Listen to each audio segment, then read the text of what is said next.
છેલ્લા 7 વર્ષ સુધી સ્વચ્છ શહેરોની યાદીમાં ઇન્દોરના એક હતું શાસનને સુરત મહાનગરપાલિકા દ્વારા 2 વર્ષ પહેલા જ પડકાર ફેંકવામાં આવ્યો હતો.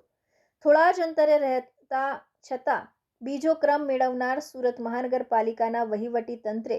આ વર્ષે તમામ સ્તર પર ઝીણવટપૂર્વક અને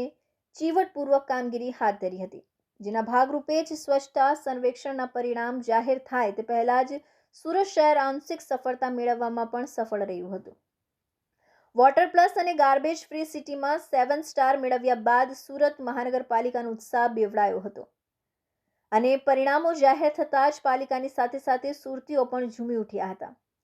સુરત મ્યુનિસિપલ કમિશનર શાલિની અગ્રવાલના નેતૃત્વમાં આરોગ્ય વિભાગના વડા ડોક્ટર આશિષ નાયક દ્વારા એક નહીં અનેક વિવિધ મોરચે જે સઘન કામગીરી હાથ ધરી, જેના ફળ સ્વરૂપે જ આજે સુરત શહેર ઇન્દોરની સાથે પહેલા ક્રમે બિરાજમાન થયું છે. નવી દિલ્હી ખાતે રાષ્ટ્રપતિના હસ્તે પ્રશસ્તિ પત્ર અને એવોર્ડ મેળવ્યા બાદ પાલિકાની ટીમ આજે સવારે સુરત એરપોર્ટ પર પહોંચી હતી, જ્યાં ભારતીય જનતા પાર્ટીના કોર્પોરેટરો સહિત પાલિકાના અધિકારીઓ સ્ટાફ દ્વારા તેઓનું ભવ્ય સ્વાગત કરવામાં આવ્યું હતું. મેયર દક્ષેશ માવાણીને